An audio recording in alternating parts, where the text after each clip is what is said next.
Hello मेरे नौनिहालों, कैसे हो? आज मोशन लर्निंग में आपका स्वागत करती हूँ। मैं श्रुति मालवीय। आज हम बात करेंगे सल्फ्यूरिक अम्ल के बारे में। जी हाँ, सल्फ्यूरिक अम्ल की स्ट्रक्चर, उसका ऑक्सीकरण अंक और क्षारकता के बारे में हम लोग पहले ही सल्फर के ऑक्सी अम्लों में बात कर चुके हैं, बट अब यहाँ पर हम इसको विस्तार से पढ़ेंगे। सल्फ्यूरिक अम्ल बड़ा ही जोरदार अम्ल होता है। देखो, अम्लों का राजा ही, ऐसे ही नहीं बोलते इसको, है ना? क्यों इसको अम्लों का राजा बोलते हैं, इस पूरे के पूरे लेक्चर में हम इस चीज को समझने की कोशिश करते हैं। तो शुरू करते हैं, लेक्चर कर दें। सल्फ्यूरिक अम्ल, ठीक है?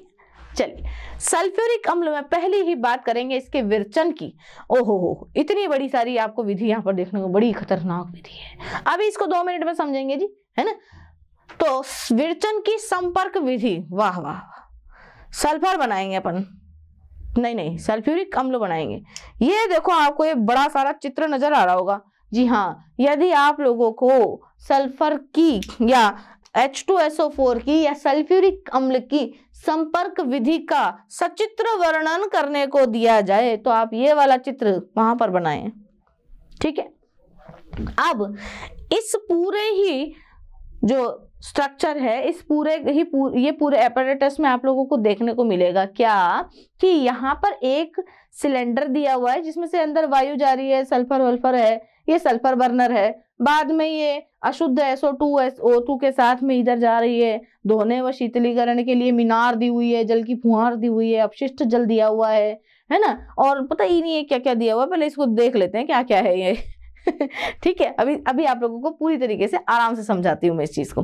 देखिए, ये आपका है सल्फर बर्नर, ठीक है? इसमें सल्फर रखा हुआ है और यहाँ से वायु प्रवाहित की जा रही है, ठीक है?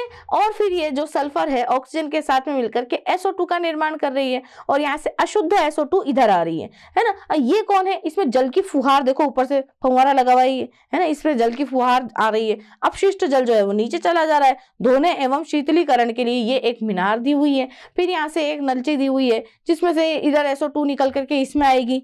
अब इसमें आएगी तो क्या होगा? सांद्र सल्फ्यूरिक अम्ल की कॉन्सन्ट्रेटेड H2SO4, बना भी H2SO4 रहे हैं और डाल भी सांद्र सल्फ्यूरिक अम्ल रहे हैं, है ना? वो डालने के बाद में यहाँ पर अपशिष्ट अम्ल बाहर निकल रहा है। शुष्कन मीनार इसको कहा जाता है। यहाँ से शुष्क SO2 जो है वो यहाँ पर आ जाती है। आर्सेनिक शुद्धिकारक जिलेटिनी फेरिक हाइड्रोक्साइड युक्त ये यहाँ पर आ रहा है। पूर्व पातक है, इसको कहा जाता है। और ये जो ये आपको सिलेंडर नजर आ रहा है, ये उत्प्रेरकीय परिवर्तक है। ये उत्प्रेरकीय परिवर्तक में से SO2 अब SO3 में कन्वर्ट हो जाती है, जो कि इधर आकर के सांद्र सल्फ्यूरिक अम्ल की उपस्थिति में ओलियम का निर्माण करती है, जिसे डाइल्यूट करके आप जो है सल्फ्यूरिक अम्ल का निर्माण कर लेते हैं। तो मतलब ये ऐसा चित्र आप लोगों को बनाना पड़ेगा। अब यदि आप ऐसा चित्र नहीं बनाना चाहते हैं, आप चाहते हैं कि हम तो मैडम छोटा सा सरल सा चित्र बनाएं, तो वो छोटा सा सरल सा चित्र भी आपको बनवाया जा सकता है। ये तो आपके NCERT में दिया हुआ है ना? अब इसके अलावा, अब ये तो याद रहने से रहा, है ना? तो मैं आप लोगों को एक नया और सरल सा चित्र बना के यहाँ पर बताती हूँ कि कैसे सल्फ्यूरिक अम्ल का संपर्क विधि आपको बड़ी अच्छे तरीके से याद रहेगी। इसको तो आप भूल जाओ। सल्फ्यूरिक अम्ल के विरचन की संपर्क विधि के बारे में हम यहाँ पर चर्चा करेंगे। अब सल्फ्यूरिक अम्ल को किस प्रकार से बनाया जाता है, कौन कौन से तरीके इस्तेमाल किए जाते हैं, कौन कौन से कक्षों में से इसको गुजारा जाता है संपर्क विधि में, वो सब कुछ आप लोगों को देखने को मिलेगा। अब ये थोड़ी सी लंबी विधि है बेटे, तो आप इसको थोड़ा सा ना ध्यान से देखिएगा, ठीक है? तो संपर्क विधि में सबसे पहले तो आपको क्या करना होता है कि सबसे जो पहला स्टेप है, आपको बनाना होता है SO2, ठीक है? सल्फर डाइऑक्साइड बनानी होती है। अब सल्फर डाइऑक्साइड का जो निर्माण किया जाएगा वो आपने पहले भी किया हुआ है। तो पहला ही स्टेप यहाँ पर क्या है? सल्फर डाइऑक्साइड का निर्माण, ठीक? सल्फर डाइऑक्साइड का निर्माण आप किस किस तरीके से कर सकते हैं? आप सल्फर को ऑक्सीजन के साथ में गर्म कीजिए तो आपको क्या मिलेगी? सल्फर डाइऑक्साइड मिलेगी। या फिर आयरन पायराइटिस, देखिए आप लोगों ने की हुई है ना? ये कौन है आपका? Iron pyrites. इस आयरन पायराइटिस को जब आप गर्म करते हो ऑक्सीजन की उपस्थिति में, तो भी आपको क्या मिलती है बच्चों? SO2 मिलती है, ठीक है? तब भी आपको क्या मिलती है? SO2 गैस मिलती है। तो यहां से जो प्राप्त SO2 गैस है, इस SO2 गैस को आप क्या करो? अच्छा, ये सल्फर जो है वो 8 की फॉर्म में होता है, इसलिए आप इसको 8 ऐसे करके ये ऐसे भी ले सकते हो, ठीक है। यानी कि आप इसको जो है पूरी तरीके से जिसको कहते हैं ना बैलेंस्ड इक्वेशन वो बना सकते हो, Fe2O3, ठीक, 2Fe2O3, ठीक है, हो गई बैलेंस रिएक्शन। अब बैलेंस्ड रिएक्शन से आपने जब SO2 गैस बनाई, अब ये जो SO2 गैस यहाँ पर बनी है ना बेटे, ये SO2 गैस जो है वो पूरी के तरीके से शुद्ध नहीं होती है, तो हमारा जो सेकेंड स्टेप ही जो है वो क्या होता है, SO2 का शुद्धिकरण।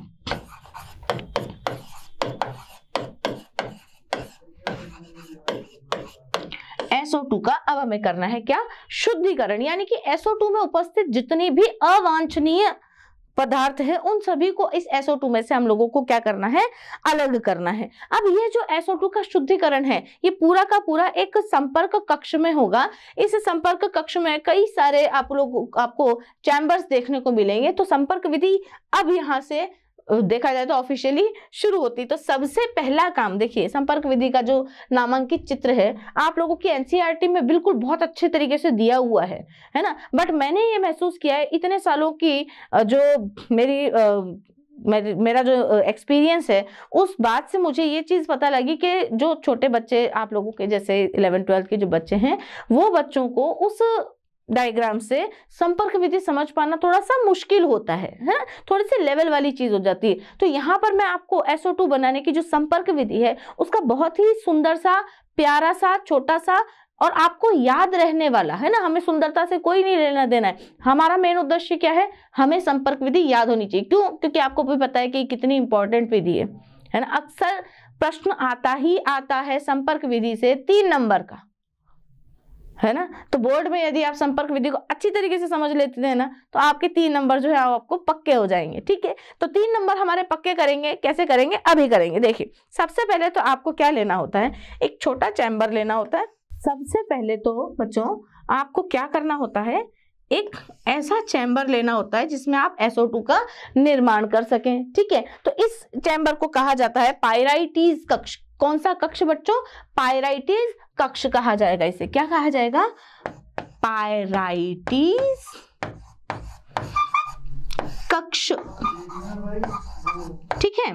पायराइटीज कक्ष में क्या होगा, अभी मैंने आप लोगों को बताया कि SO2 का यहाँ पर हम क्या करेंगे, निर्माण करेंगे। मतलब सल्फर और ऑक्सीजन को मिला करके या फिर आयरन पायराइटीज को गर्म करके किसके साथ में, ऑक्सीजन के साथ में गर्म करके हम किसका निर्माण करेंगे, SO2 गैस का निर्माण करेंगे। बोलिए, तो पायराइटीज कक्ष में क्या हुआ, SO2 का निर्माण हुआ। अब पायराइटीज कक्ष के बाद में हम दूसरा जो कक्ष बनाएंगे उसमें क्या करेंगे, ये जो प्राप्त SO2 है इसको साफ करने का काम करेंगे, यानी कि इसके शुद्धिकरण का काम करेंगे। कैसे काम करेंगे, पहले तो इसके ऊपर यहाँ से जो SO2 आपको प्राप्त हुई है वो यहाँ से निकाल देंगे, इधर से इसका निर्गम बना देंगे और एक ऐसा कक्ष बनाएंगे जिसे धूल कक्ष कहा जाएगा। धूल कक्ष कहा जाएगा। देखो SO2 है, ऑक्सीजन के साथ में मिला करके, सल्फर को ऑक्सीजन के साथ में मिला करके गर्म किया जा रहा है। अब SO2 के साथ में कई सारे धूल कण भी आ जाएंगे, है ना। तो ये क्या होगा बच्चों, धूल कक्ष होगा, जहां पर सल्फर डाइऑक्साइड गैस में उपस्थित जो धूल कण हैं उनको साफ किया जाएगा, ठीक है। हाथ तो लगा नहीं सकते, ऐसे कोई चीज वस्तु तो है नहीं है कि जिसको ऐसे यूं साफ कर दिया आपने और इसके ऊपर से धूल हट गई, है ना। क्या है ये, SO2 गैस है। अब गैस के ऊपर से धूल कण यदि साफ करने हैं तो आपको क्या करना पड़ेगा, यहाँ ऊपर से इसके ऊपर जल वाष्प डालनी पड़ेगी। क्या डालनी पड़ेगी बच्चों, जल वाष्प यहां से प्रवाहित करनी पड़ेगी, ठीक है। जल वाष्प की वजह से क्या होगा, यहाँ पर जितने भी धूल कण है, जैसे फूंक नहीं मारते अपन किसी चीज, ऐसे जल वाष्प की भी फूंक मारनी है, यानी कि बड़ी तेजी से इसके ऊपर से जल वाष्प गुजारनी है ताकि धूल कण जो है वो नीचे बैठ जाए और हमारी जो सल्फर डाइऑक्साइड गैस है, गैस ऊपर की तरफ उड़ती है तो ऊपर से इसका निर्गम कर दिया जाए। अब ऊपर से इसका निर्गम करने के बाद में हम एक चैम्बर और बनाएंगे जिसमें ये सल्फर नीचे की तरफ से डाली जाएगी, ठीक है। अब ये जब सल्फर नीचे से ऊपर की तरफ आएगी तो धूल कण तो आपने साफ कर दिए। अब धूल कणों को साफ करने के बाद हमें क्या करना है, जल में उपस्थित जो अशुद्धियां हैं या जल में घुलनशील जो अशुद्धियां हैं उनको अलग करना है। तो यानी कि इसको टोटल मिला के क्या करना है, धोना है ना। जो जल में घुलनशील अशुद्धियां होती हैं उनको धो करके अलग कर दो, इसको पानी में डिप करो और ऐसे करके निकालो। अब कपड़ा होता तो हम पानी में ऐसे डिप करते और निकाल लेते, परंतु ये क्या है, सल्फर डाइऑक्साइड गैस है। तो हम क्या करेंगे, इसको लेंगे धावन कक्ष, ये लेंगे एक धावन कक्ष। इस धावन कक्ष में यहां पर से क्या डाला जाएगा, जल डाला जाएगा। जी हाँ, जल वाष्प से धूल कण अलग हो रहे हैं, जल की उपस्थिति में यहां पर इसका क्या हो रहा है, धावन कक्ष है ये। इसमें क्या हो रही है, सल्फर डाइऑक्साइड में उपस्थित जितनी भी घुलनशील, जल में घुलनशील जो अशुद्धियां हैं उन्हें अलग कर लिया जा रहा है। अब बढ़िया नहा धो के तैयार जो अपनी सल्फर डाइऑक्साइड है उसको इधर से वापस निकालेंगे और एक और कक्ष डालेंगे, है ना। अब नहा लिया धो लिया, अब सुखाना भी तो पड़ेगा बच्चों भाई साफ हो लिया, धूल वूल झटकार ली, नहा लिया, नहाने के बाद में इधर सूखना भी तो पड़ेगा। अब सुखाने का काम कौन करता है, मैंने आप लोगों को बताया था, कॉन्सेंट्रेटेड H2SO4, है ना, सांद्र सल्फ्यूरिक अम्ल, कॉन्सेंट्रेटेड H2SO4। जी हाँ, सल्फ्यूरिक अम्ल को बनाने के पहले आपको सल्फ्यूरिक अम्ल थोड़ा थोड़ा चाहिएगा। क्या करेगा वो सल्फ्यूरिक अम्ल, यहां से जो SO2 गैस आई है उस SO2 गैस को यहाँ पर सुखाने का काम यानी कि शुष्कन का काम यहाँ पर किया जाएगा। किसके द्वारा, कॉन्सेंट्रेटेड H2SO4 के द्वारा। ठीक है, शुष्कन का, शोधन का काम यहाँ पर किया जाएगा। ये कॉन्सेंट्रेटेड H2SO4 यहाँ पर क्या काम करता है बेटा, यहाँ पर प्रेजेंट जो पानी में जो मतलब ये धो धा के निकली है यहाँ से SO2 गैस, इसके ऊपर जितनी भी नमी है इसको सुखाने का काम करता है कौन, H2SO4। अब ये जो H2SO4 के द्वारा सूखी हुई जो आपकी शुष्कन कक्ष, इसको मैं कहूंगी शुष्कन कक्ष, यहां पर क्या हुआ, सूख गई। देखो यहां से धूल झटकाई, इधर नहाई और इधर सुखाई। ठीक है, अब यहां से जो सूखी हुई सल्फर डाइऑक्साइड गैस है, इस सल्फर डाइऑक्साइड गैस में आर्सेनिक जो है बेटा उसकी अशुद्धियां भी उपस्थित होती है। आर्सेनिक यहाँ पर उत्प्रेरक विष का काम करता है ना, आर्सेनिक AS। ठीक है, AS जो होता है इसकी अशुद्धियों को हटाने के लिए यहाँ पर एक कक्ष लिया जाता है जिसमें इसका शोधन किया जाता है। क्या किया जाता है बेटे, शोधन किया जाता है, इसे कहेंगे शोधन कक्ष।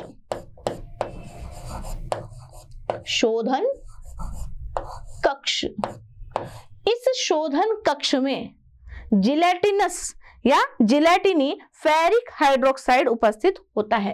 तो जब ये गैस यहां से ऊपर की तरफ आती है तो जिलेटिनी,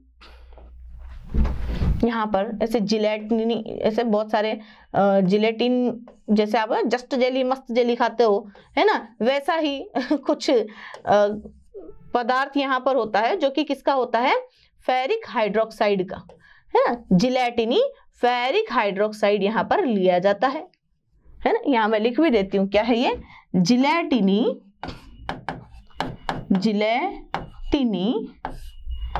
फेरिक हाइड्रोक्साइड।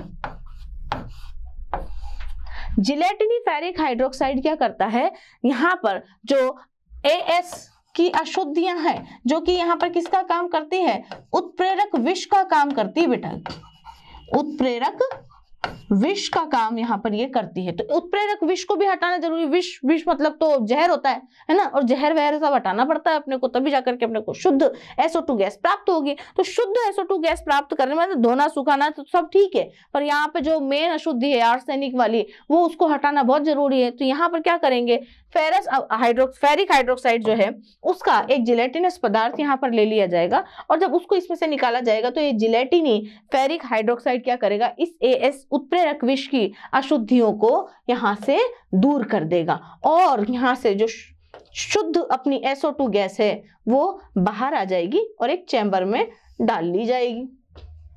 ठीक है, शुद्ध SO2 गैस को इस एक और चैम्बर में प्रवाहित करवाया जाएगा। अब यहाँ पर क्या होगा देखिएगा, ये तो क्या है भैया, SO2 गैस है, ठीक है। अब इस SO2 गैस को जब आपने निकाला तो अब आपने देखा कि भाई ये पूरी तरीके से शुद्ध हुई है या नहीं हुई है, तो इसका परीक्षण भी तो करना पड़ेगा। एक काम करते हैं, परीक्षण करने के लिए हम छोटा सा चैम्बर बना लेते हैं, है ना। परीक्षण कक्ष, यहाँ से जितनी भी SO2 गैस निकलेगी वो इस छोटे से कक्ष में से निकलेगी, ताकि आपको ये पता लग जाए कि भाई जो आने वाली जो गैस है वो कैसी शुद्ध है या नहीं है ना। तो इसको क्या बोलेंगे, परीक्षण कक्ष बोलेंगे, है ना, परीक्षण कक्ष बोलेंगे। थोड़ा सा हम लोगों को स्पेस की जरूरत पड़ेगी बच्चों। तो परीक्षण कक्ष में क्या होगा कि आपकी जो SO2 गैस है इसका परीक्षण किया जाएगा और परीक्षण करके फिर इस गैस को बाहर निकाला जाएगा, एक चैम्बर में डाला जाएगा, ठीक है। तो ये क्या है आपका परीक्षण कक्ष। यहां पर परीक्षण किया जाएगा कि भाई आपकी जो SO2 गैस है ये पूरी तरीके से शुद्ध है या नहीं है, या इसमें किसी प्रकार की कोई अशुद्धि तो उपस्थित नहीं है, आगे जाकर के दिक्कत तो नहीं करेगी। इस परीक्षण कक्ष में से इसको गुजार करके एक संपर्क कक्ष लिया जाता है। संपर्क कक्ष में V2O5, संपर्क कक्ष में ऐसे V2O5 की छड़ें होती है बेटे, ऐसी छड़ें होती है, रॉड्स, इसमें V2O5 जो उत्प्रेरक है वो लिया जाता है।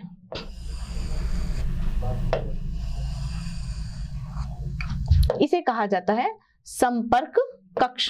क्या कहा जाता है बच्चों, संपर्क कक्ष। इस संपर्क कक्ष में ये जो छड़ें हैं इसमें क्या डाली जाती है, V2O5। ये V2O5 यहाँ पर उत्प्रेरक का काम करता है, जो SO2 को SO3 में कन्वर्ट करने का काम करता है। यहाँ पर क्या होगा, SO2 जो है वो SO3 में चेंज हो जाएगी, है ना। और ये जो होता है ना बेटा, ये बहुत मजबूत धातु का, मतलब भारी धातु का यहाँ पर ये आवरण होता है। ये जो चैम्बर है ना, थोड़ा सा ऐसा होता है कि बहुत मजबूत चैम्बर ये होता है, जो कि भारी धातु का बनाया जाता है। बहुत भारी धातु का ये चैम्बर बनाया जाता है यहाँ पर, है ना। तो इसलिए मैं थोड़ा इसको मोटा मोटा सा कर रही हूँ। आप भी ऐसे ही कीजिएगा जब आप चित्र बनाएंगे संपर्क विधि का। तो इसमें आप ये जो संपर्क कक्ष है, आपके पास तो स्केल वगैरह सब कुछ होगा वहां पर, तो संपर्क कक्ष को आप जरा कुछ इस प्रकार से बनाइएगा। ये देखो, है ना, थोड़ा सा मोटा इसका आवरण बनाइएगा।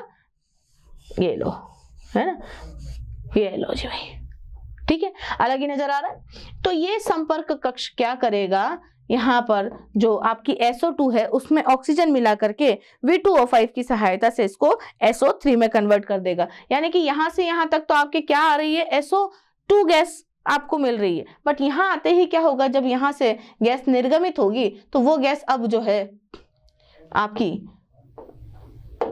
SO2 ना हो करके कौन सी गैस होगी,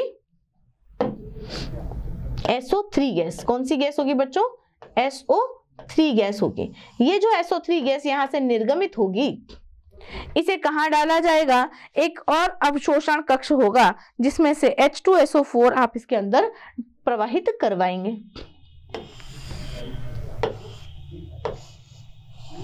एक और कक्ष होगा जिसमें आप ये SO3 गैस जो है वो इस कक्ष में डालेंगे, जहां पर H2SO4 यहां से डाला जाएगा। जी हाँ, यहाँ भी H2SO4 काम आया है और यहाँ भी H2SO4 काम आया है। और देखो गैस कौन सी आ रही है बच्चों, SO3 आ रही है, ठीक है। ये SO3 गैस इस H2SO4 के संपर्क में आएगी तो क्या बनाएगी, ओलियम बनाएगी, है ना। देखो सधूम सल्फ्यूरिक अम्ल बनेगा SO2 गैस, SO3 गैस और H2SO4 की उपस्थिति में। तो ये जो H2SO4 जिस चैम्बर में डाला जा रहा है बच्चों, इसे कहेंगे अवशोषण कक्ष।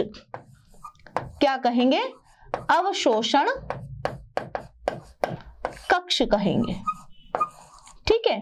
अब सधूम सल्फ्यूरिक अम्ल बन गया ना, सल्फ्यूरिक अम्ल। इस सधूम सल्फ्यूरिक अम्ल को यहां से प्राप्त किया जाएगा और कहाँ निकाला जाएगा, एक तनुकरण टावर में।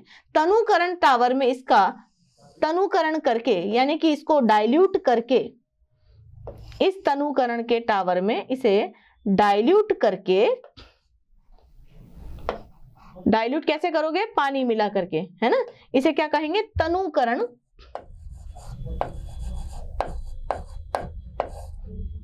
टावर। इस तनुकरण टावर में जब आप ओलियम को तनु करेंगे, तनुकृत करेंगे, तो आपको क्या मिल जाएगा? आपका सल्फ्यूरिक अम्ल प्राप्त होगा। ठीक है, तो यहां से जो है आप जो सल्फ्यूरिक अम्ल प्राप्त कर सकते हैं। तो ये है आपके संपर्क विधि का सबसे सरलतम चित्र, है ना। इस सचित्र डायग्राम से आप सल्फ्यूरिक अम्ल बनाने की सबसे सरल विधि यहां से पढ़ सकते हैं। और ये 100% सही डायग्राम है, इसको कोई भी चैलेंज नहीं कर सकता। ये एकदम बिल्कुल जिसे कहते हैं ना कि सटीक डायग्राम है ना। ये डायग्राम आप अच्छी तरीके से देख करके इसको बना सकते हैं अपनी कॉपी में। तो मेरे बच्चों, आप लोगों ने ये संपर्क विधि का डायग्राम आप लोगों ने अपनी कॉपी में बना लिया होगा। सबसे पहला काम देखो क्या हम लोगों ने किया है, सल्फर को ऑक्सीजन के साथ में गर्म करवाया पाइराइटिस कक्ष में। फिर यहां से प्राप्त जो सल्फर डाइऑक्साइड है इसे धूल कक्ष में डाला। धूल कक्ष में क्या हुआ? जल वाष्प की सहायता से जो धूल कण थे वो नीचे बैठ गए और हमारी जो SO2 है बिना धूल के यहां से बाहर निकली। अब बाहर निकली तो जल में घुलनशील जो अशुद्धियां हैं उन्हें अलग करने के लिए इसे धावन कक्ष में डाला गया। इस धावन कक्ष में जल की फुहार जो है ऊपर से डाली जाएगी और इसको धोया जाएगा, यानी कि जल में घुलनशील जो अशुद्धियां हैं उनको यहां से अलग किया जाएगा। अब ये जो सल्फर डाइऑक्साइड गैस है वो वापस यहां से निकलेगी और कहां जाएगी? शुष्कन कक्ष में। भाई गीली हुई है तो इसको सुखाना भी पड़ेगा, और सुखाने का काम कौन करता है? अपना कॉन्सेंट्रेटेड H2SO4। क्यों? क्योंकि ये क्या बोलता है कि मैं हूं प्यासा कौवा, मेरे अंदर अगर पानी वाली कोई भी चीज डालोगे तो मैं उसमें से वाटर जो है वो बाहर निकाल लूंगा। तो कॉन्सेंट्रेटेड H2SO4 या सांद्र सल्फ्यूरिक अम्ल यहाँ पर इसको क्या काम करता है? शुष्क करने का काम करता है। परंतु धोने और सुखाने के बाद भी यहाँ पर कुछ अशुद्धि रह जाती है, जैसे AS की अशुद्धि। AS यहाँ पर उत्प्रेरक विष का काम करता है। इस उत्प्रेरक विष को यहां से हटाना पड़ेगा, वरना उत्प्रेरक जो है वो काम नहीं करेगा। तो यहां से इसको शोधन कक्ष में डाला जाता है जहां पर जिलेटिनस फेरिक हाइड्रोक्साइड उपस्थित होता है। ये जिलेटिनी फेरिक हाइड्रोक्साइड जो है यहाँ उपस्थित जो AS की अशुद्धियां है, जो उत्प्रेरक विष है, इसको सोखने का काम करता है। तो AS जो है वो यहाँ आकर के इस पे चिपक जाएगा और हमारी SO2 साफ सुथरी SO2 यहाँ से बाहर निकलेगी। अब ये कितनी साफ सुथरी है इसको पता लगाने का काम कौन करेगा बेटा? परीक्षण कक्ष करेगा। ये परीक्षण करेगा कि भाई SO2 तो आई है तो तू सही साफ सुथरी होकर के आई है कि नहीं, तेरे से धूल वगैरह तो नहीं है और घुलनशील अशुद्धियां तो नहीं है तेरे अंदर, तो सूख साख के आई है कि नहीं आई है, और आपके अंदर जो है वो किसी प्रकार का उत्प्रेरक विष तो उपस्थित नहीं है। ये सारी चीजें यहाँ पर परिष्कृत होती हैं और यहाँ से परीक्षण होने के बाद में आपकी जो SO2 है संपर्क कक्ष में डाली जाती है। इस संपर्क कक्ष में V2O5 उत्प्रेरक वाली छड़ें उपस्थित होती हैं, जिनके संपर्क में आ करके ये जो गैस है SO2 से SO3 में कन्वर्ट हो जाती है। अब SO3 में जब ये आ जाती है, कन्वर्ट हो जाती है, तो यहाँ से इसको कहाँ डाला जाता है? एक अवशोषण कक्ष में डाला जाता है। अवशोषण कक्ष में वही सल्फ्यूरिक अम्ल इसके साथ में मिल जाता है। और आप लोगों को थोड़ी सी देर पहले मैंने आपको कल वाले चैप्टर में बताया था, सधुम सल्फ्यूरिक अम्ल या ओलियम किसे कहा जाता है?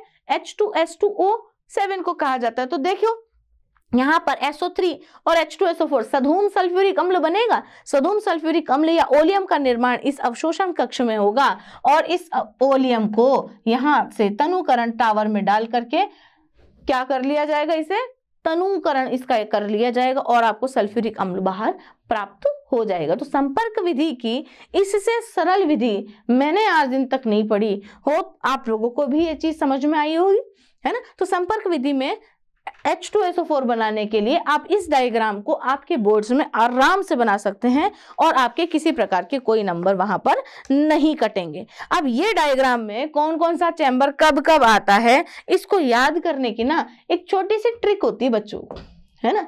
एक छोटी सी मैंने ट्रिक भी बनाई हुई है यहाँ पर, उस ट्रिक को आप भी इस्तेमाल कर सकते हैं, मुझे इस बात से भी कोई प्रॉब्लम नहीं है। देखो आप इस ट्रिक को इस्तेमाल करेंगे। क्या है वो ट्रिक? ट्रिक क्या है?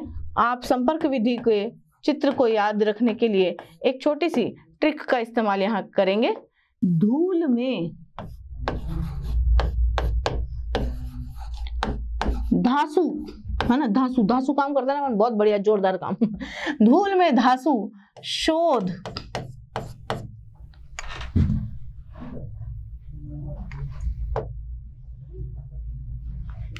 धूल में धांसू शोध और सूखा परीक्षण कर, और सूखा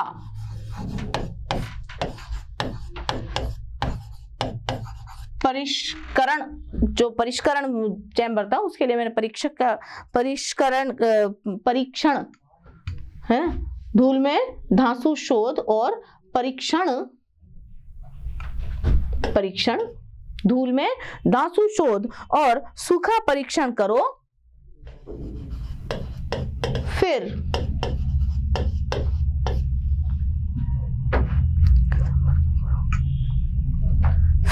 संपर्क करो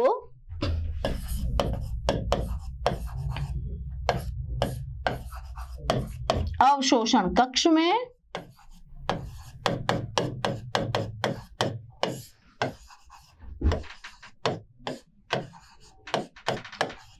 तनु से।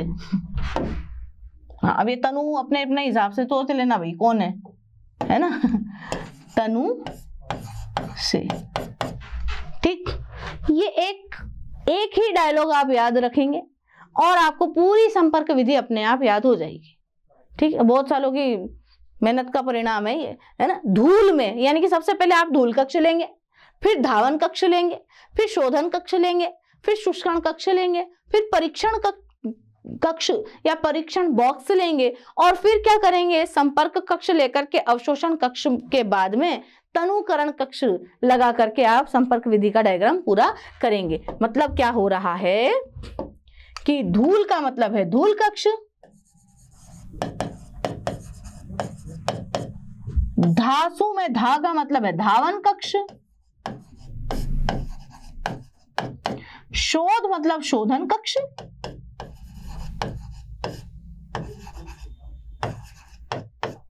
फिर सूखा, सूखा मतलब है शुष्कन कक्ष। कौन सा कक्ष बेटा, शुष्कन कक्ष। परीक्षण का मतलब है परीक्षण कक्ष या परीक्षण बॉक्स, जो छोटा सा आप लोगों ने बनाया था परीक्षण बॉक्स, उसमें डालो। फिर क्या करना है, संपर्क करना है, यानी कि कौन सा कक्ष, संपर्क कक्ष। इस संपर्क कक्ष के बाद में हमने क्या लिया था, अवशोषण कक्ष। तो अवशोषण कक्ष पूरा ही लिखा हुआ है। अवशोषण कक्ष में तनु से यानी कि तनुकरण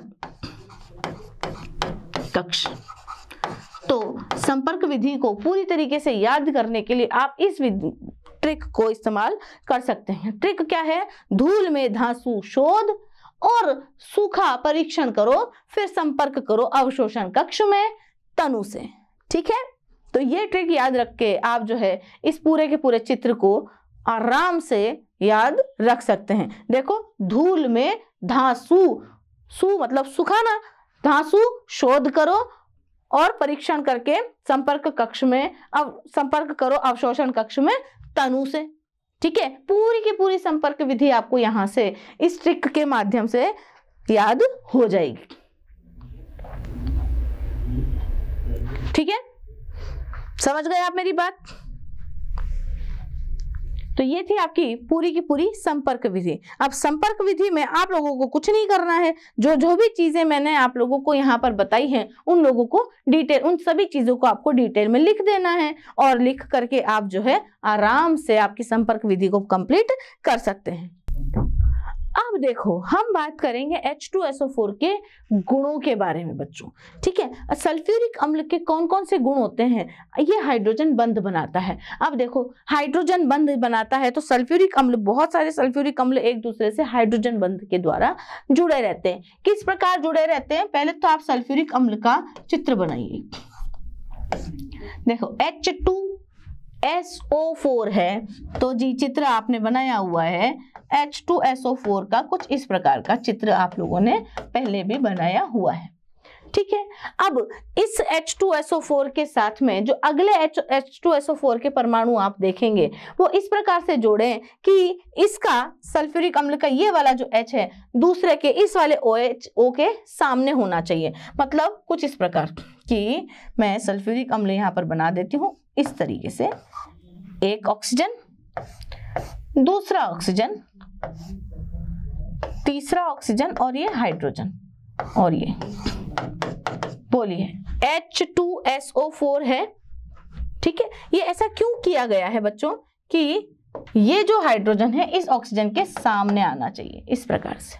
ठीक है, तो ये इन दोनों के बीच में बताइए हाइड्रोजन बना, क्योंकि हाइड्रोजन बॉन्ड कब बनता है? जब हाइड्रोजन के पास में फोन आता है। बोलो, सिखाया हुआ है आप लोगों को। यहाँ भी देखो, ये वाला जो ऑक्सीजन है इसके भी साथ में हम जो है सल्फर इस प्रकार से जुड़ सकता है, इस प्रकार से यहाँ भी जुड़ सकता है। इधर डबल बॉन्ड से ऑक्सीजन और यहाँ भी डबल बॉन्ड से ऑक्सीजन लगाया जा सकता है, और ये वाले हाइड्रोजन का इस ऑक्सीजन के साथ में हाइड्रोजन बंध बनाया जा सकता है। बोलो, बना सकते हैं?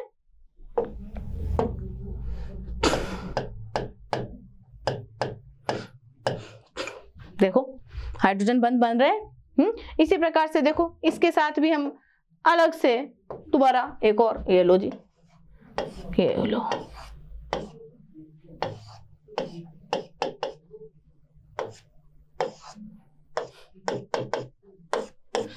ये लो।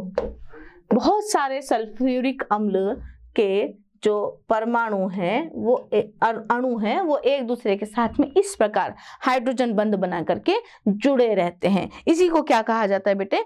H बॉन्डिंग कहा जाता है। यानी कि H2SO4 के जो अणु होते हैं उनके मध्य बहुत अधिक संख्या में हाइड्रोजन बंध का निर्माण होता है। अब यह हाइड्रोजन बंध का जो निर्माण है इससे इसके घनत्व और क्षारता जो है वो भी बढ़ जाते हैं। यानी कि अधिक मात्रा में हाइड्रोजन बंध बनते हैं। यहाँ पर अधिक मात्रा में हाइड्रोजन बॉन्ड बनते हैं, जिससे कि क्या होता है? अधिक मात्रा में हाइड्रोजन बंध बनने की वजह से क्या होता है? इसकी श्यानता बढ़ जाती है। बताइए, मॉलिक्यूलर वेट भी बढ़ेगा। जब एक H2SO4 दूसरे H2SO4 से मिलेगा, तीसरे से मिलेगा, तो क्या होगी भाई? श्यानता भी बढ़ेगी और मॉलिक्यूलर वेट भी बढ़ेगा, घनत्व भी बढ़ेगा, है ना। और वाष्पशीलता जो है वो कम हो जाएगी। श्यानता बढ़ रही है अधिक मात्रा में हाइड्रोजन बॉन्ड बनने की वजह से, और घनत्व भी बढ़ रहा है। घनत्व बढ़ता है और वाष्पीकरण जो है, देखो वाष्पीकरण इसका कम हो जाता है और ये अधिक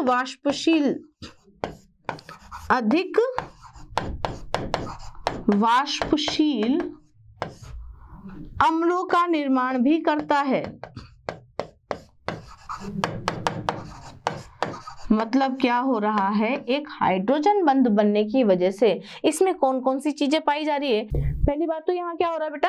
अधिक मात्रा में हाइड्रोजन बंध बन रहा है। दूसरा, हाइड्रोजन बंध अधिक मात्रा में बनने की वजह से इसकी जो श्यानता है वो भी बढ़ रही है। श्यानता बढ़ने से इसका घनत्व बढ़ रहा है, जिससे कि वाष्पीकरण जो है वो कम हो रहा है, या वाष्पीकरण की जो दर है वो कम हो रही है, और अधिक वाष्पशील अम्लों का ये निर्माण करने में सहायता दे रहा है। अब अधिक वाष्पशील जो अम्ल हैं वो कौन कौन से यहाँ पर बन सकेंगे, उनके बारे में हम विचार करते हैं। देखिए इस प्रकार से कि आप NaCl के साथ आपका सल्फ्यूरिक अम्ल जब रिएक्ट करेगा तो वो देगा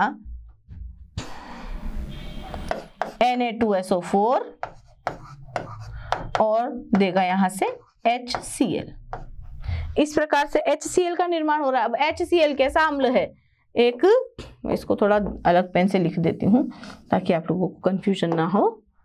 देखो कि अगर आप सल्फ्यूरिक अम्ल का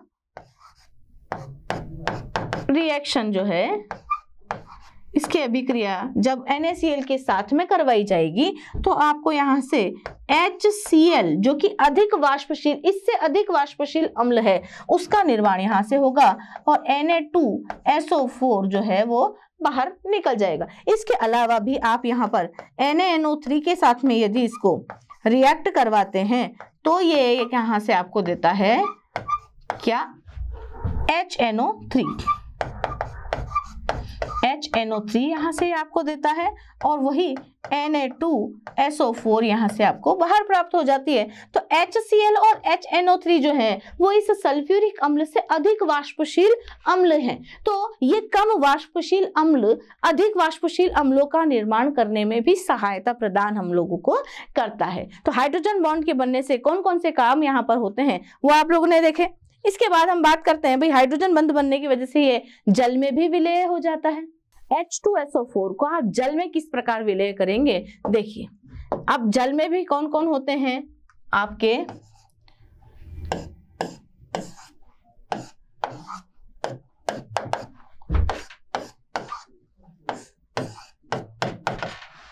हाइड्रोजन और ऑक्सीजन होते हैं। अब हाइड्रोजन और ऑक्सीजन जो है वो इस जल में उपस्थित, या हाइड्रोजन और ऑक्सीजन जो है जल में उपस्थित हाइड्रोजन और ऑक्सीजन के साथ में क्या बनाएंगे, हाइड्रोजन बंधों का निर्माण करेंगे। किस प्रकार से हाइड्रोजन बंध यहाँ पर जल में बनता है H2SO4 को डालने के बाद, वो देखिए आप।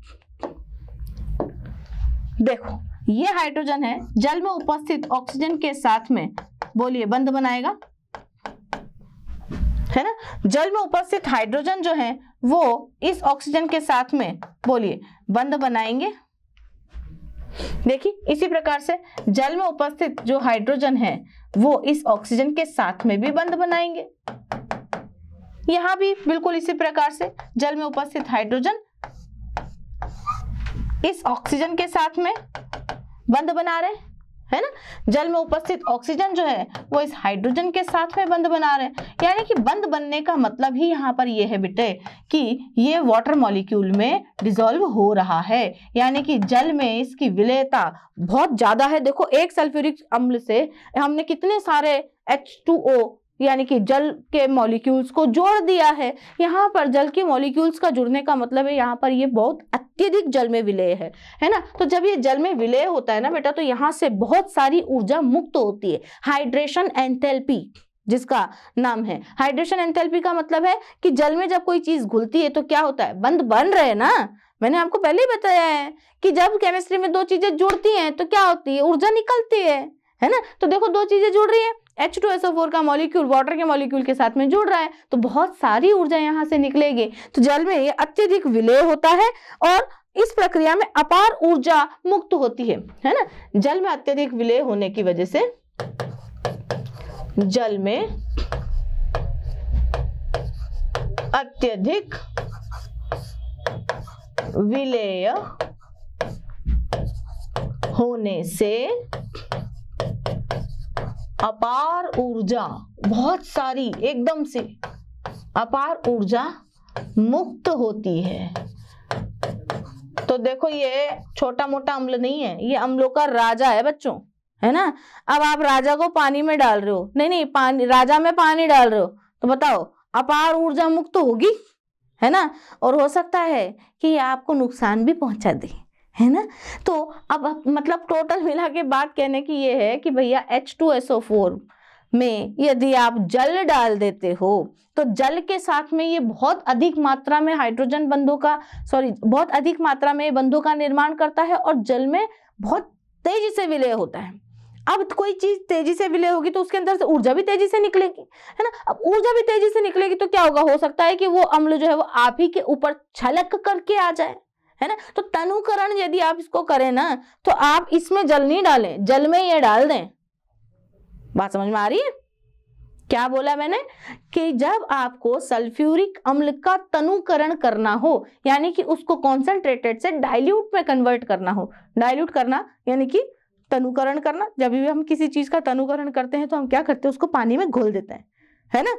तो हम क्या करते हैं, पानी में उस चीज को घोलते हैं जिसे हम तनुकरण कहते हैं, परंतु इसको पानी में नहीं घोलना है। पानी ऐसे मतलब तनुकरण करने के लिए सल्फ्यूरिक अम्ल में आप पानी ना डालें, आपको पानी में सल्फ्यूरिक अम्ल डालना है। जितना तनुकरण करना उतना पानी ले लें और धीरे धीरे धीरे धीरे उसमें सल्फ्यूरिक अम्ल डालते जाएं, तब जाकर के आपका सल्फ्यूरिक अम्ल तनु होगा। वरना सल्फ्यूरिक अम्ल में यदि आपने पानी डाल दिया तो ये पूरा छलक करके आपके ऊपर आ जाएगा और बहुत हानि पहुंचाएगा। तो मैंने क्या कहा, जल में अत्यधिक विलय होने के कारण अपार ऊर्जा मुक्त करता है। इसका मतलब इसका जो तनुकरण है वो प्रबल ऊष्माक्षेपी प्रक्रम है। अतः H2SO4 का तनुकरण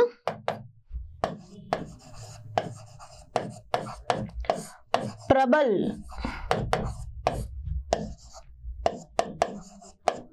ऊष्माक्षेपी प्रक्रम है।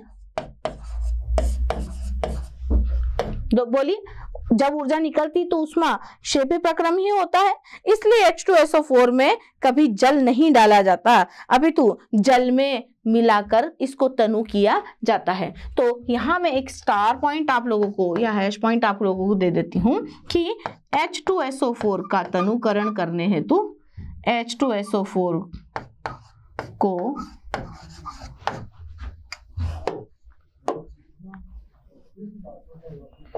H2SO4 के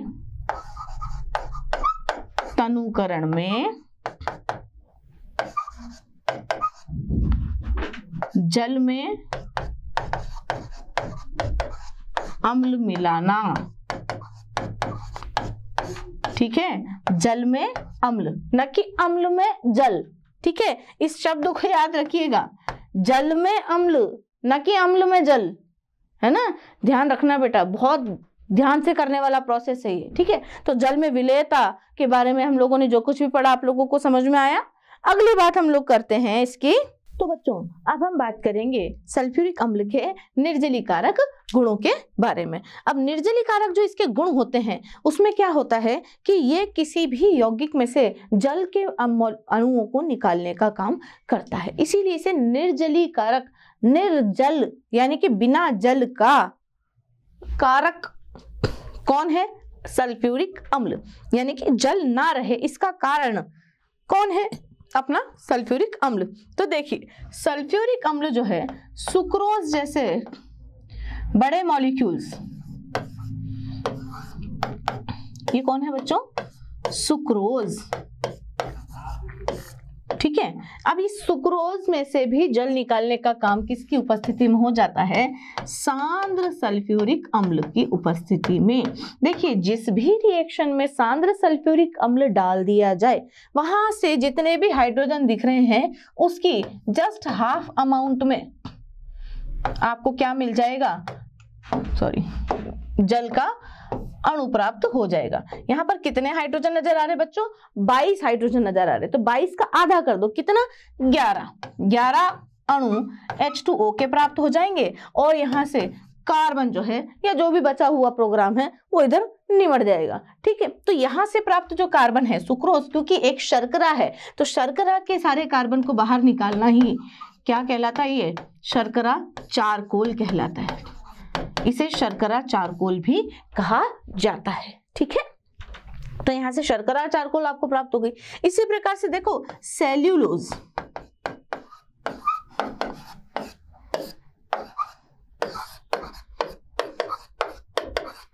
सेल्यूलोज जो आपको लकड़ी या कागज से प्राप्त होता है,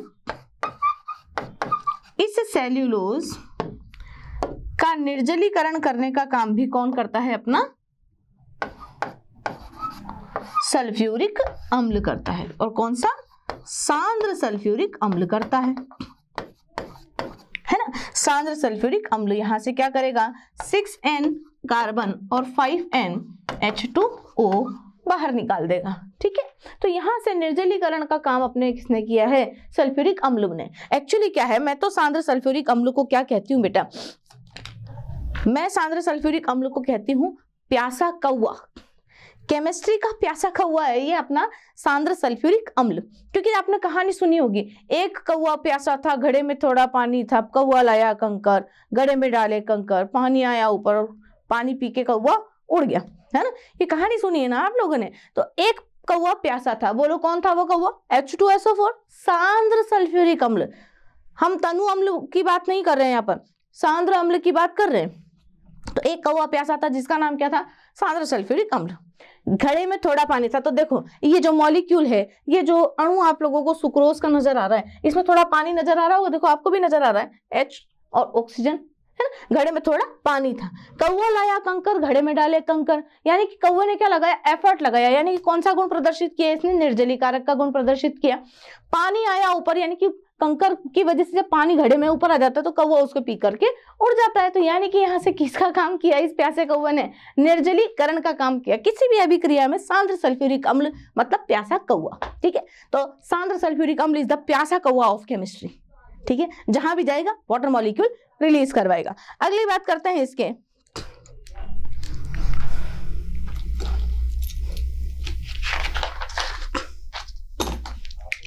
अम्लीय गुण के बारे में। तो देखिए, आप जानते हैं कि सल्फ्यूरिक अम्ल जो है द्विक्षारकीय अम्ल है, ठीक है। कैसा है, द्विक्षारकीय अम्ल है, यानी कि कितने H प्लस देता है, 2 H प्लस देता है ना। पहले वाले लेक्चर में मैं आप लोगों को ये चीज समझा चुकी हूं कि H2SO4 द्विक्षारकीय अम्ल है, अतः क्षार के साथ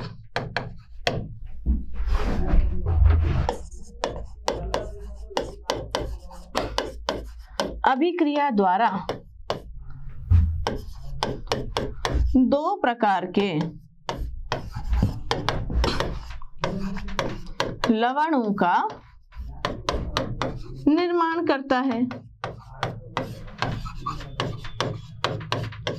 किस प्रकार से 2 प्रकार के अम्लों का निर्माण करेगा, देखिए पहले तो ये एक बार H प्लस देगा और HSO4 माइनस में टूटेगा।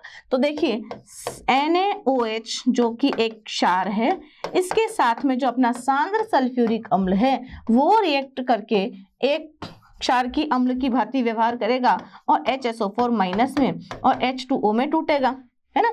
और HSO4 माइनस जो है आपका वो इस सोडियम के साथ में अभिक्रिया करके किसका निर्माण करेगा, बाइसल्फेट का, सोडियम बाइसल्फेट का निर्माण करेगा। सोडियम बाइसल्फेट का ये निर्माण करेगा, ठीक है। दूसरा, अगर ये NaOH के आधिक्य के साथ में अभिक्रिया प्रदर्शित करता है तो ये Na2SO4 टाइप का अम्ल देगा, जिसमें दोनों ही जो H है सल्फ्यूरिक अम्ल के वो वियोजित हो जाएंगे और Ka2 टाइप की रिएक्शन देगा, बताया था मैंने लास्ट लेक्चर में। तो सोडियम सल्फेट का निर्माण यहां से होगा, है ना। यानी कि H2SO4 जो है वो 2 तरीके से वियोजित होता है, हम लोगों ने बताया हुआ है आप लोगों को पहले ही, इस बारे में हम पहले ही बात कर चुके हैं कि फर्स्ट में यदि इसका वियोजन हुआ तो H प्लस और HSO4 माइनस के रूप में होगा, बाद में ये HSO4 माइनस जो है दोबारा से वियोजित होगा तो Ka2 देगा, यहाँ से H प्लस और SO4 2 माइनस आप लोगों को प्राप्त होगा। तो इस बारे में हम लोगों ने सल्फर के ऑक्सो अम्लों के दौरान चर्चा की हुई है। तो एक बार इस तरीके से वियोजित होगा तो ये वाला सोडियम बाइसल्फेट टाइप का लवण देगा और इस प्रकार वियोजित होने पर ये सोडियम सल्फेट अम्ल देगा। तो ये सल्फेट इस सोडियम के साथ में मिलकर के इस प्रकार का लवण बनाएगा और बाइसल्फेट सोडियम के साथ में मिलकर के बाइसल्फेट लवण का निर्माण करेगा। तो ये सिर्फ किसकी वजह से हुआ है, इसकी द्विक्षारकीय प्रकृति की वजह से, ठीक है। अगली बात इसकी करते हैं, अगली बात करेंगे इसके ऑक्सीकारक गुणों के बारे में। तो देखिए आपका जो सल्फ्यूरिक अम्ल है, सांद्र सल्फ्यूरिक अम्ल के बारे में ही यहाँ पर बात हो रही बच्चों। सांद्र सल्फ्यूरिक अम्ल ऑक्सीकारक गुण प्रदर्शित करता है, चाहे धातुओं के साथ अभिक्रिया करे चाहे अधातुओं के साथ में अभिक्रिया करे। देखिए कार्बन एक अधातु है, अब इस अधातु के साथ में जब आपका सांद्र सल्फ्यूरिक अम्ल यदि अभिक्रिया प्रदर्शित करता है तो ये इसको कार्बन डाइऑक्साइड में, देखो ऑक्सीजन का जुड़ना ऑक्सीकरण हो गया, कार्बन अकेला था अभी यहाँ पर कार्बन डाइऑक्साइड की फॉर्म में है और H2O और SO2 का निर्माण यहाँ से किया जाता है, यानी कि इसने कार्बन का क्या किया, ऑक्सीकरण कर दिया। सल्फर देख लीजिए, सल्फर भी एक अधातु है, ये भी इस सांद्र सल्फ्यूरिक अम्ल के साथ में अभिक्रिया करके क्या प्रदर्शित करेगी, अपनी अपने आप को ऑक्सीकृत कर देगी, है ना। यानी कि सल्फर की भी यदि सांद्र सल्फ्यूरिक अम्ल के साथ में अभिक्रिया करवाई जाए तो यहाँ से आपको सल्फर डाइऑक्साइड प्राप्त होगी और वाटर मॉलिक्यूल यहाँ से बाहर रिलीज हो जाएगा, है ना। अब कॉपर जो कि एक धातु है, धातुओं को भी ऑक्सीकृत कर देता है। किस प्रकार, देखिए H2SO4, सांद्र H2SO4 जो है कॉपर जैसी मेटल्स को भी किसमें कन्वर्ट कर देता है, इनके लवणों में। और ये इस प्रकार से देखो, यहाँ पर कॉपर जो था इसके ऊपर जो ऑक्सीकरण अंक था वो कितना था, 0 था। परंतु यहाँ पर जब कॉपर ने लवण बनाया तो यहाँ कॉपर के ऊपर कितना चार्ज है बेटा, 2+, है ना। तो यहाँ पर कॉपर के ऊपर 0 चार्ज था, यहाँ कॉपर के ऊपर 2+ चार्ज हो गया। तो ऑक्सीकरण अंक का बढ़ना ही क्या कहलाता है, ऑक्सीकरण कहलाता है। तो आसानी से इसका ऑक्सीकरण हो गया। ऐसे ही जिंक भी सांद्र सल्फ्यूरिक अम्ल के साथ में अभिक्रिया कर जिंक सल्फेट का निर्माण करती है। और यहाँ पर भी जिंक में सल्फेट के साथ में जब लवण बनाया है जिंक ने, उसके ऊपर 2+ ऑक्सीकरण अंक है और यहाँ पर 0 ऑक्सीकरण अंक है। तो ये 0 से 2+ की तरफ गया, यानी कि ऑक्सीकरण अंक बढ़ा है। और आप लोग जानते हैं कि ऑक्सीकरण अंक का बढ़ना ही क्या कहलाता है बेटा, ऑक्सीकरण कहलाता है। तो जिंक का, कॉपर का, सल्फर का, कार्बन का यहाँ पर ऑक्सीकरण किसके द्वारा हुआ है बच्चों, सांद्र सल्फ्यूरिक अम्ल के कारण ही संभव हो पाया। तो सांद्र सल्फ्यूरिक अम्ल कैसा होता है, प्रबल ऑक्सीकारक प्रवृत्ति का होता है। ठीक है, आगे बात करते हैं। H2SO4 इतना ज्यादा अधिक क्रियाशील क्यों है, इसके कारण देखिए। तो पहला ही कारण देखिए आप, सांद्र सल्फ्यूरिक अम्ल की उच्च क्रियाशीलता का कारण क्या है कि सांद्र सल्फ्यूरिक अम्ल कैसा है, एक प्रबल अम्ल है। प्रबल अम्लीय प्रकृति होने की वजह से इसकी जो रिएक्टिविटी है, क्रियाशीलता है, वो बहुत उच्च होती है ना। तो H2SO4 की प्रबल अम्लीय प्रकृति के कारण यह उच्च क्रियाशील होता है। दूसरा कारण देखिए, प्रबल अम्लीय प्रकृति होने के साथ साथ ही ये प्रबल ऑक्सीकारक की तरह भी व्यवहार करता है ना। तो H2SO4 का की प्रबल ऑक्सीकारक प्रवृत्ति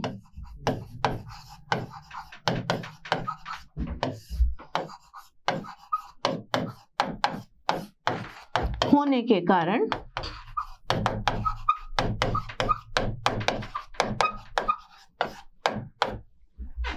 इसकी उच्च क्रियाशीलता होती है।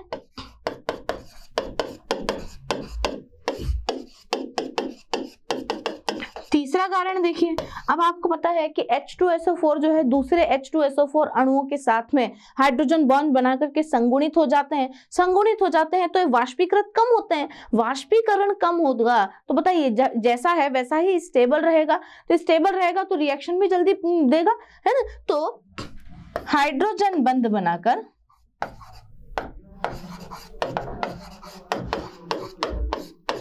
संगुणित हाइड्रोजन बंध के कारण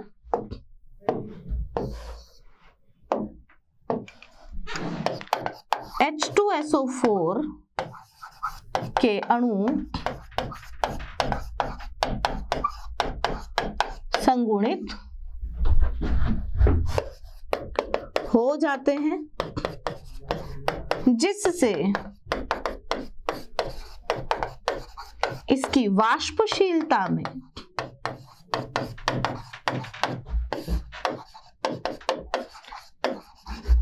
कमी आ जाती है। अब वाष्पशीलता में कमी आएगी तो रिएक्टिविटी बढ़ेगी ना, है ना। और चौथी बात कि हाइड्रोजन बॉन्ड खुद के साथ भी बनाता है और हाइड्रोजन बॉन्ड वाटर मॉलिक्यूल के साथ में भी बनाता है, जल के अणुओं के साथ भी बनाता है। तो जल के अणुओं के साथ में, जल के अणुओं के साथ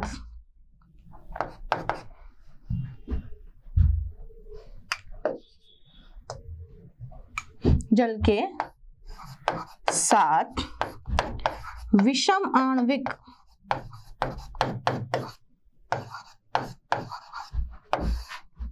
हाइड्रोजन बंध, देखो विषम आणविक हाइड्रोजन बंध, विषम आणविक हाइड्रोजन बंध को अंग्रेजी में बोलते बेटा हेटेरो। हेटेरो मतलब दो डिफरेंट टाइप के मॉलिक्यूल्स, एक H2O और एक H2SO4, तो हेटेरो दो अलग अलग टाइप के हुए ना बेटा, इसलिए हेटेरो, और दोनों ही अलग अलग है ना, एक अलग दूसरा अलग, तो इंटर मॉलिक्यूलर, एक मॉलिक्यूल अलग है और दूसरा मॉलिक्यूल अलग है, तो hetero inter molecular, inter molecular hetero intermolecular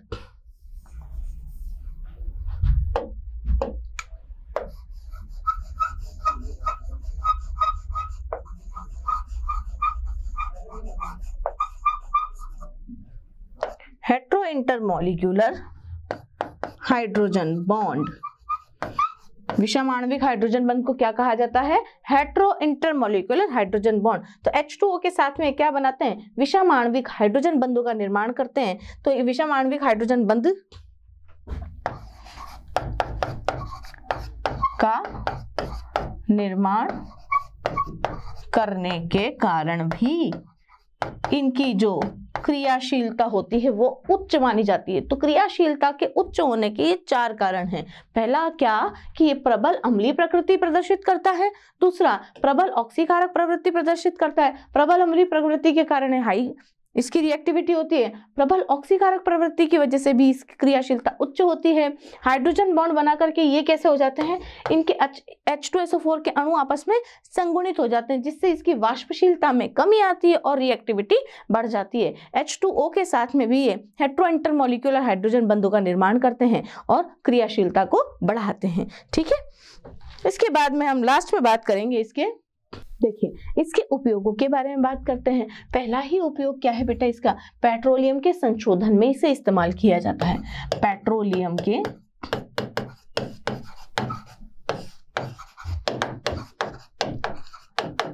संशोधन में इसे इस्तेमाल किया जाता है। तो यानी कि पेट्रोल का संशोधन किसकी हेल्प से किया जाता है? आपके सल्फ्यूरिक अम्ल की सहायता से किया जाता है। संचायक बैटरियां जो होती हैं, संचायक बैटरी वगैरह में भी इसे इस्तेमाल किया जाता है। बैटरी में जो अम्ल भरा जाता है वो कौन सा होता है? सल्फ्यूरिक अम्ल भरा जाता है। तीसरा, अपमार्जक उद्योग में भी इसे काम में लिया जाता है।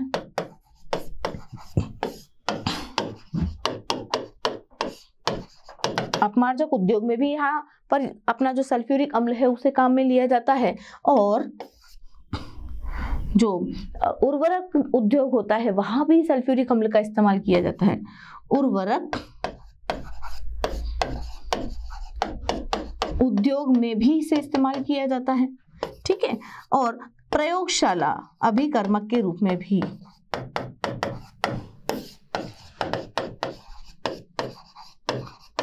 प्रयोगशाला अभिकर्मक के रूप में भी सांद्र सल्फ्यूरिक अम्ल को बहुतायत में इस्तेमाल किया जाता है। तो ये कुछ 4-5 पॉइंट्स ऐसे हैं जो आपको ध्यान में रखने ही चाहिए। ठीक है, तो सल्फ्यूरिक अम्ल के बारे में हम लोगों ने आज के लेक्चर में क्या क्या पढ़ा बच्चों? आज के लेक्चर में हम लोगों ने पढ़ा कि इसे बनाया कैसे जाता है, बनाने की संपर्क विधि के बारे में पूरा नामांकन चित्र बनाया था हम लोगों ने। वो ट्रिक आप याद रख लीजिएगा कि कौन कौन से चैम्बर्स होते हैं, क्योंकि एक भी चैम्बर इधर का उधर हुआ ना तो आपकी जो कॉन्टैक्ट प्रोसेस है, जो संपर्क विधि है सल्फ्यूरिक अम्ल बनाने की, वो खराब हो जाएगी और आप लोगों को नंबर नहीं मिलेंगे। तो मैंने एक ट्रिक दी हुई है छोटी सी आप लोगों को, है ना, धूल में धांसू शोध परीक्षण करके सुखा करके, है ना, वो जो ट्रिक है वो आप अच्छी तरीके से उसको रिवाइज कीजिएगा। ठीक है, तो सल्फ्यूरिक अम्ल बनाने की जो संपर्क विधि है उसको बहुत अच्छी तरीके से हम लोगों ने यहाँ पर समझा है। दूसरा, इसके गुणों के बारे में, अम्लीय गुणों के बारे में, ऑक्सीकारक गुणों के बारे में, निर्जलीकारक गुणों के बारे में हम लोगों ने यहाँ पर बड़े अच्छे से चर्चा की हुई है। इसके उपयोगों के बारे में बताया हुआ है। इसकी स्ट्रक्चर और संकरण ज्यामिति वगैरह के बारे में भी हम नेक्स्ट लेक्चर में, लास्ट लेक्चर में हम बात कर चुके हैं। तो आप सल्फ्यूरिक अम्ल के बारे में सब कुछ जान चुके हैं और यहाँ से प्रश्न बनता ही बनता है। ठीक है, तो आपका एक प्रश्न इस लेक्चर से आज कंप्लीट होता है। ठीक है, तो मैं श्रुति मालवी आप लोगों का धन्यवाद करती हूँ।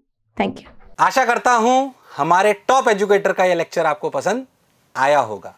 अगर पसंद आया है तो वीडियो को लाइक करिए, चैनल को सब्सक्राइब करिए और शेयर भी करिए, क्योंकि ज्ञान बांटने से बढ़ता है और सही बताऊं तो पुण्य भी मिलता है। मुझे सुनने के लिए बहुत बहुत धन्यवाद। Thank you.